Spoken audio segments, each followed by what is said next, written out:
You get a good one? Oh, dude, that's giant. That's Holy like crap. a 15-incher. That's a really good one. Holy cow. Hey, let me take a shot of that. All right. Finding them now or no? Well, I'm trying to get my camera set up, but check that out. Here, pull it in here. Come into the light. Look at that beast. Holy cow. Green tungsten on a, just I don't even know what it was on. That was insane. Dude, that is a hog. Yeah, that thing is probably a good 14 or 15 incher. Sweet. We're just pounding them on a night bite. It's amazing. All right, Cool. I'm gonna go catch more. Awesome, dude. Congrats. Yep. All right. Well, that is why I gotta get set up like right now. I'm a little late to the bite. He just popped a super awesome crappie. I'm just getting rigged up in here, so I'm gonna hurry up and quit jabbing. Oh. Got one. All right. Well, I'm trying to get the underwater camera rolling, and I'm trying to find the jig on the underwater camera, and this crappie comes by and bites it. I did not get that, obviously, on the underwater camera, but they're really snapping, which makes me want to get things set up ASAP, but there you go. How cool. Finally find my jig with the stinking underwater camera, and there's just this giant crappie sitting right next to it. So I have really been enjoying watching fish on the underwater camera, and I figured why not do it again for another evening bite. This time I picked a different lake, and we're fishing a little bit deeper than we were earlier in the week when we were using this underwater camera. And yeah, we're gonna see if anything comes through. Admittedly, we're a little bit late as far as the evening bite goes. You know, especially when you're chasing panfish and crappies, sometimes that low light period right around the sunset time can be a really key feeding windows. And just like in past videos, you can already see right now that there's a bunch of bugs all over the screen. Ideally, if you're gonna go out and chase panfish for this low light bite, you want to show up before the bugs start to come up, so you kind of get yourself established. You're not drilling holes during prime time. Oh, God. That guy surprised me, honestly. I can't talk and jig at the same time. Do I still have him? No, I don't. What the heck? All right, I got to rebait.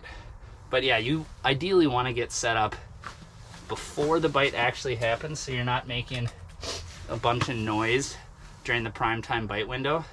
But we were making a bunch of noise during the prime time bite window, getting set up, but at least we're out here. There are some crappies rolling through, and one of the guys out here just caught like a big giant crappie. It was a good, like, honestly, I would say probably a 14-incher, give or take. So there's some hope that we might get into something good out here.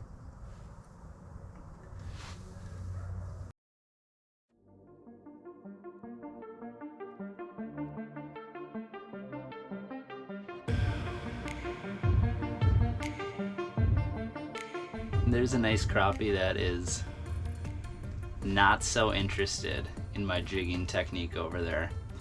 So don't know what the deal with that is, but it's still really cool seeing them on the camera. That's one reason why I really like using these underwater cameras, is I can have a fish not even come close to my bait, but it's still a cool experience because you get to see him swimming around down there.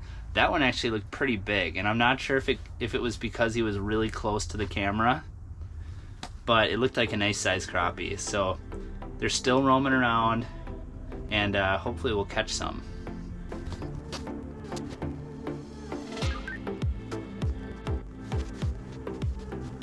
So it's looking like there's plenty of fish swimming around in the area. As you're seeing on the underwater camera, like, there's definitely crappies roaming around, but it seems like none of them are all that interested in my jig, unfortunately.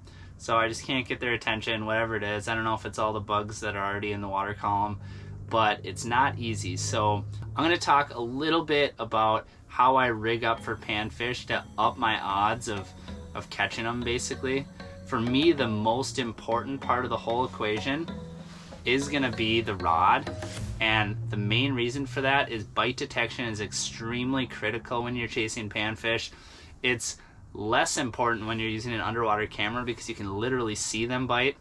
But if you're using a flasher, then you need to be able to see that bite on your rod tip.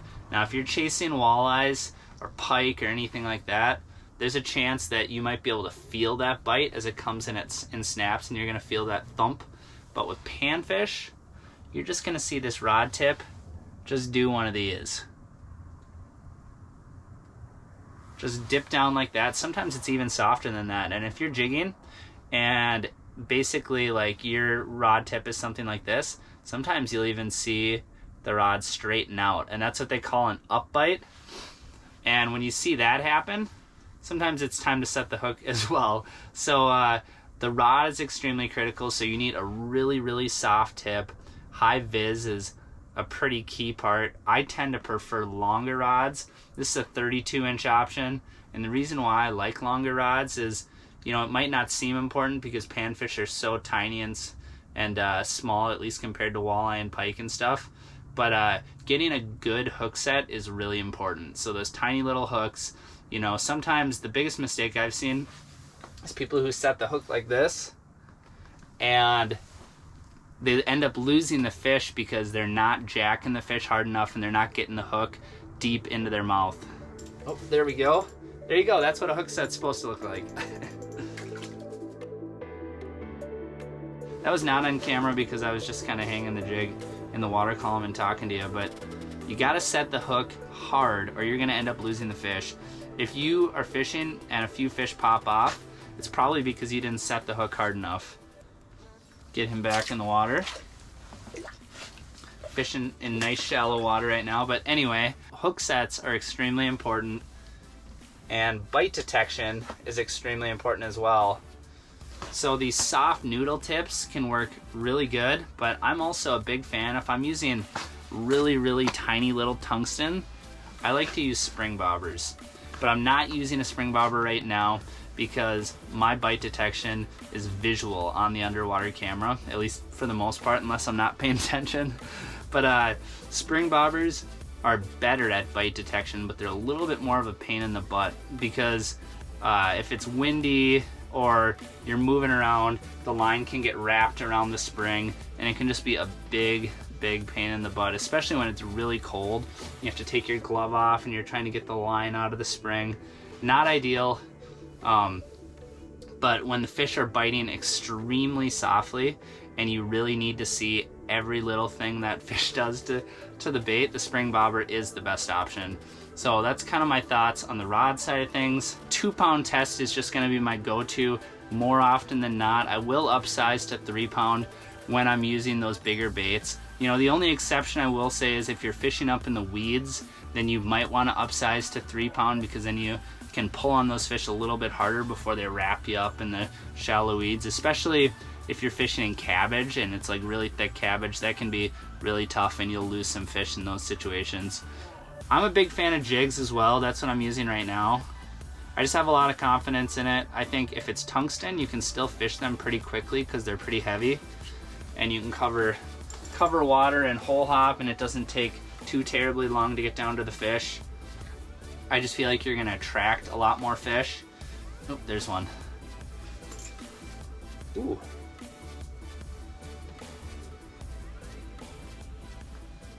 Well, that's what you call a bad knot. So that is unfortunate.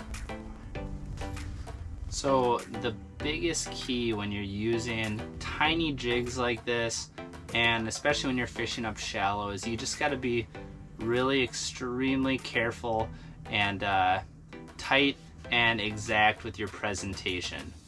It's probably not super ideal that I'm sitting here talking to the camera because any noise, if your feet are shuffling around, also just to be completely honest, like all these lights, oops, there's one. Got him. All these lights in here are maybe not super ideal. It's probably not like the end of the world. Obviously, like there's still there's still fish coming in, and we're catching them, but ideally you want to be as stealthy as possible. If this was just me fishing out here and I wasn't trying to film and all that, I would definitely have the lights off, and the only light that I would have going is from the underwater camera and from the heater back there in the corner. It would be dark and I would be in pure stealth mode. But there you go. That's the crappie that just bit there. Wonder if this might be thumbnail material.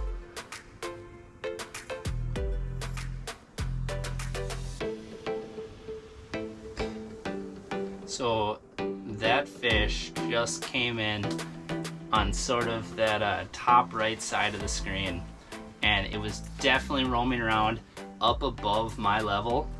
And you know, as cool as it is watching the fish here on the underwater camera, I do think that sometimes you are definitely at a disadvantage. So obviously mobility can be an issue. Once you get this thing set up, it can be kind of a bugger to reel it all up, put it somewhere else, drill 2 holes, and get it pointed at your jig again, get everything dialed in.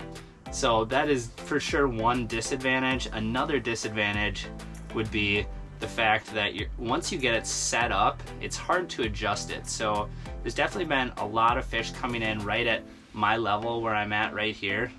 But there's also been fish coming in a little bit higher, and you can kind of tell because they sort of come in at the top of the screen and they're sort of pointed downwards, which means that they were a little bit higher and then noticed me and looked down. But those fish are almost never going to come down and feed downwards. That's just not how crappies tend to feed. So one of the disadvantages was, like, if I was using a flasher, I would have saw that mark on my screen and I would have reeled up above it and then worked it upwards where it's more likely to bite. But because I have this underwater camera, I mean, I guess I could fish it upward, you know, if I was just purely trying to catch as many fish as possible, but I'm trying to capture as many strikes as possible on the screen.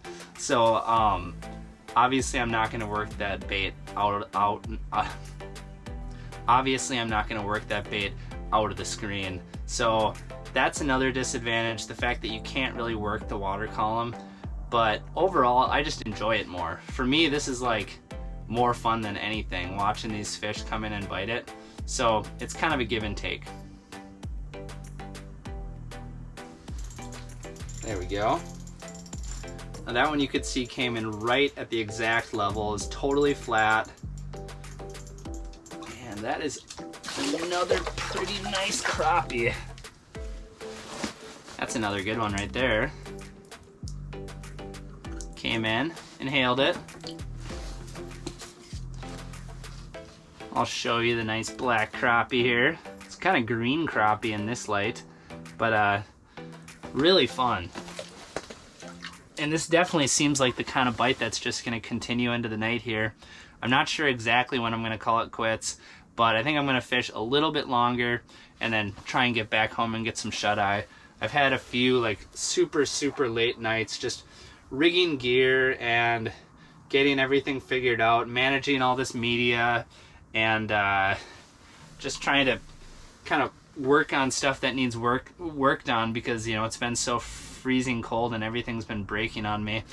You know, I'm making these videos for you guys, so if there's anything specific that you would like to see me do, you know, maybe you guys never want to see another underwater footage video again, but you know, maybe it's more walleye stuff, and some of the walleye lakes around here still aren't frozen, which is the problem. And when I say some, I mean like almost all of them, unless there's some that I don't know about.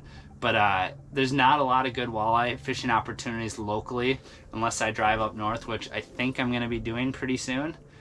But, you know, if there's different species you guys want to see, if there's certain tactics, if you want more informational and less like fish hunting, you know, or maybe the other way around, maybe you guys don't care about the info and you just want the entertaining fish catching action, just let me know in the comment section. I definitely want to hear your guys' feedback on that.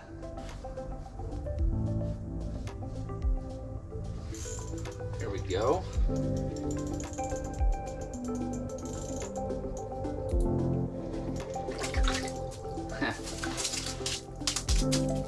All right. Alright, easy there, fuzzy little man, Peach. There we go. Crappie, crappie, crappie. Back into the drink.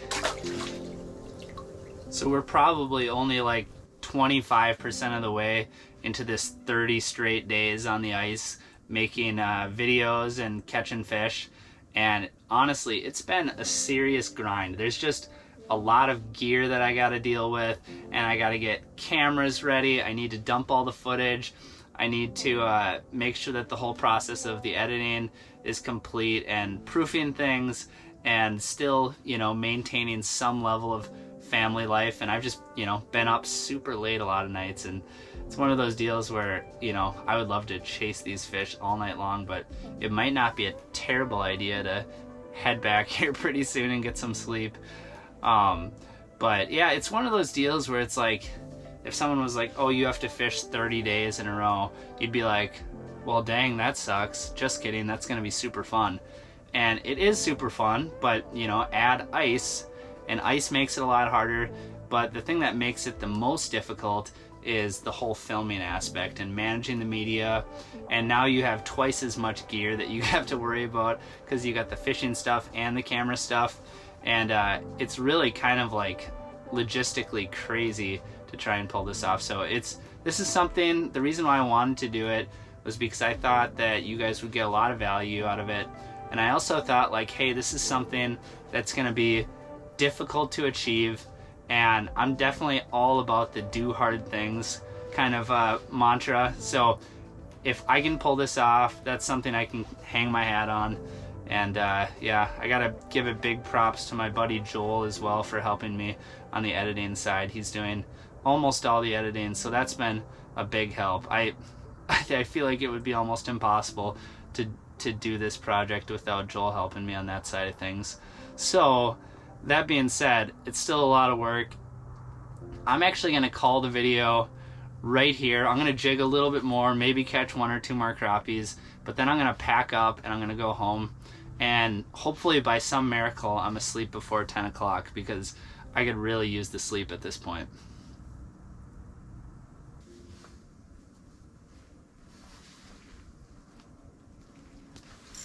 There we go. That was the most awkward hook set ever. That's what happens when you're on your stinking phone not paying attention. This looks like it's a nice crappie too. I'm gonna try not to lose it. Yeah, that's a good one. That's a really good one. Check that guy out right there. That is definitely a toad if I've seen one. Really nice crappie.